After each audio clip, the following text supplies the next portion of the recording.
Cooking apa? Hi, this is Cooking Appa. Today Appa has got a very beautiful stingray fish, which my father used to tell me that when he used to be a fisherman, when he was very young, nobody will want to eat this fish. So those days, very cheap. But today, nowadays, this fish is actually quite expensive. In Bahasa, I think it's called ikan pari, yeah? And this is coming from a very huge ikan pari, a very huge stingray. This is like 500 grams, a cutout from a huge ones. I think I got it for probably about 40 ringgit per kg, yeah? Not exactly cheap for bigger ones. I think the smaller ones is more expensive. Okay, now, I'm going to make it into a muar assam fish. So muar assam fish is rather, I would say, very unique way of cooking assam fish. It's not the usual Malay style of cooking it. It's more watery, more diluted, but very flavorful also. So let me quickly show you how to do it, yeah? Basically, there's two things you need to make for this muar assam fish. First of all, you need to make the chili paste. Then you will need to make the broth. And the interesting thing about this dish is that they are not using a proper stock for making this broth. They are just using a normal plain water, right? Only use normal plain water plus assam puree. Now, actually, assam puree is what I'm using at home because it's much more easier. I can just scoop it out and use it. In the restaurant, I'm sure they are using asam keping. Yeah, you probably, if you only have asam keping at home, you probably want to put in about 5 to 10 pieces of asam keping and boil it under water for at least half an hour to really get the sourish flavor out. Okay, so beside the fish, you can actually sprinkle a little bit of salt on top of it if you like. Appa received one very interesting question this morning. Appa, how do I make sure the salt is evenly sprinkled on the fish? Well, suddenly I don't know how to respond. So basically just use your finger to get a pinch of the salt and then do like that. All right, at least that's what I do. Right, then we need to make the chili paste. So this chili paste is actually somewhat interesting. I personally call it crispy chili or chili flakes. So how they do it, very easily. You just need some fresh chili here. I'm using the big chili here.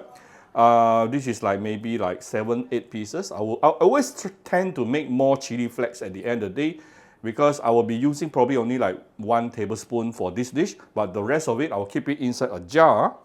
And also, then I will actually put inside the fridge and eat it whenever I like to, and just put it on top of the rice, steamed rice. It tastes wonderful, right? So beside the big chili, we have some shallot and we have some garlic. That's all you need to make this a very aromatic chili flakes, or sometimes I call it crispy chili. Right, first of all, get a chopper. And you want to put all the chili, shallot, and also garlic into the chopper.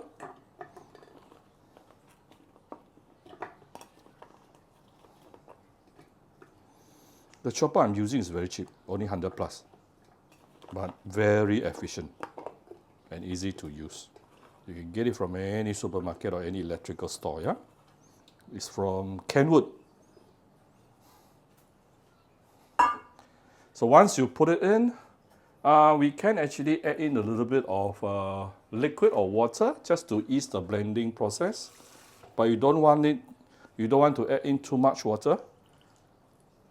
You want it to be flaky, right? You want it to be flaky, so don't add too much water, please. Put the blade, put the controller on top.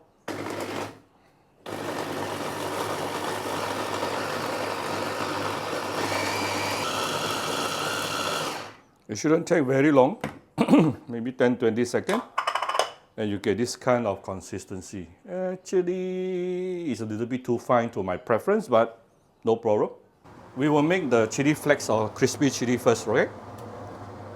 Give it a good amount of oil. Whenever you are dealing with chili, put in a lot of oil. We can actually add in the chili paste that we do just now, even before the oil is heated up, no problem. Let me double check the focus. All right.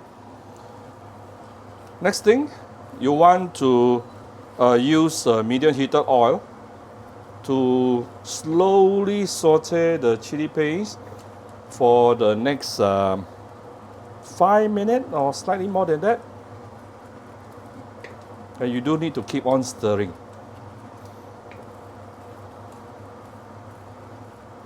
Saute the chili paste until it turns a little bit crispy. Actually,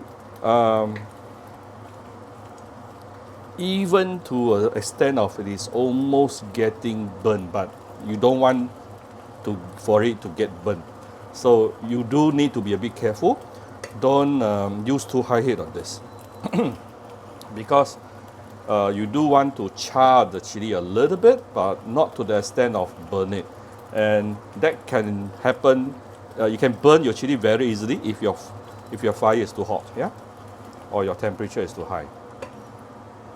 So keep on stirring and keep your eyes onto your chili paste, especially when it started to change color. Do feel free to add more oil, yeah. It's okay for the chili to be submerged under the oil. It's perfectly fine. I actually added more oil just now. Now it's about 4 minutes. Looking at the amount of chili I'm using today, I'll probably need more than 5 minutes for sure. Right? Keep on stirring. I'm always struggling between the temperature setting between 3 and 4. 4 like this is like a little bit too hot to my likings. But if I change it to 3, it's like not hot enough. I'm always struggling between these two. See? Suddenly not hot enough. Anyway, we have to make do with whatever we have, okay? I have to reduce it because it is now coming to 5 minutes already. I don't want it to get chao da, yeah? But one thing you can notice from here is the chili paste started to get darker and darker. See? I never add anything yet, you know. It gets dark by itself. Beautiful. Now after about 5 minutes, we can actually give it some seasoning. Actually, at a restaurant, for this crispy chili, they don't add a lot of seasoning. They only give it a bit of fine salt, and then with a bit of sugar. That's it. That's it. They don't add a lot of things. But for my personal preference, I don't mind adding a little bit of light soy sauce. This is my kitchen. Yeah, I decide how I want to cook my dish. Alright, it's 5 minutes. Almost there. Then I'll probably give it another 2-3 minutes. Yeah. Look at the beautiful color I'm getting here. See how appetizing it is. But this is not there yet. Yeah. I do want to char it a little bit. You know, when you char anything, like when you char your onion or your garlic or your chili, it will actually taste different. It will be some enhanced flavor. Yeah.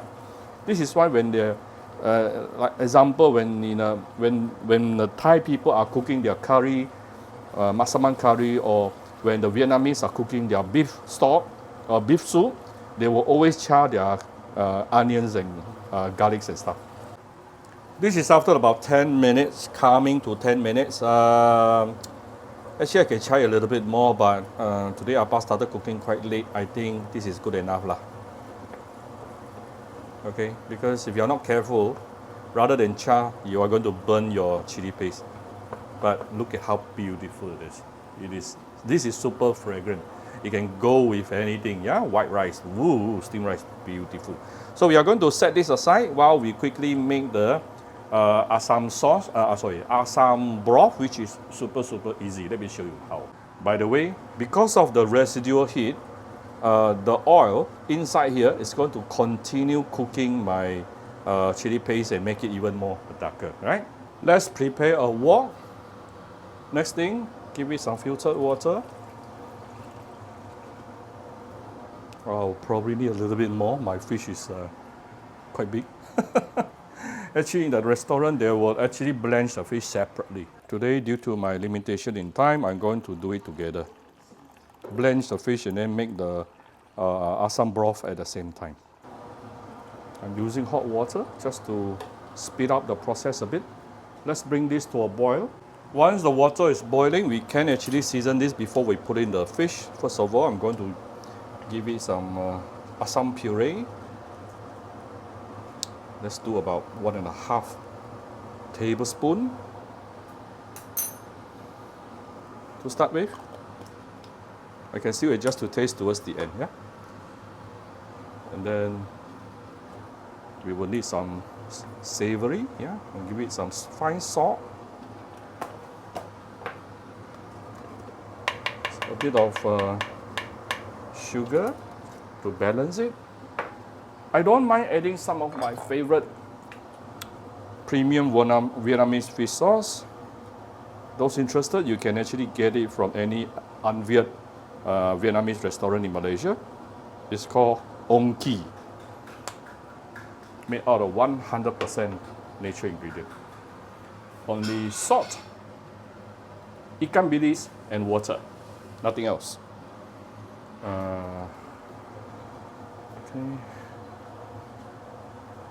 Let's make sure everything is nicely dissolved. Of course, if you are using asam keping, you probably need to cook your asam keping at least 5 to 10 pieces for at least, no need 10 pieces. Maybe about 5 pieces for at least about half an hour to really to extract the flavor out, yeah? The sourish flavor out. All right. Now that our asam broth is ready, we can actually put in the fish. And like I mentioned, actually at the restaurant, they will actually blanch the fish separately.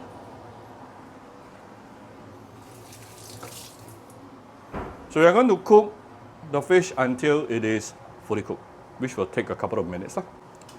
This is like after the first 2 minutes, I tried to use a lid to help me to expedite the cooking process.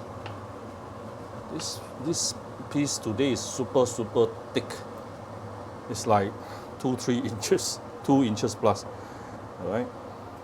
So I'm going to cook the other side for a little bit more. So this is like 5-6 minutes. Definitely the fish is fully cooked right now. Let me try to move it over to my serving plate. Can off the fire. Now, this is the time where you should actually adjust to taste using some salt and also sugar and also the asam. Okay? Here's the fish on my serving plate. I'm going to flood it with the asam sauce, which is very appetizing. Okay. We still have one more thing, which is our sambal. To be very honest, I don't think my sambal's color is dark enough today, but it's fine. It's still going to taste really good. And I don't mind to give it a bit of chili oil to the broth itself. All right. Done. That's how simple it is to make a more awesome fish, yeah? So if you like my video, do share my video on the Facebook to your friends. Come to Cooking Appa Facebook fan page, you click like and follow button, follow up on Instagram, and subscribe to Cooking Appa YouTube channel. Thank you very much. Bye-bye.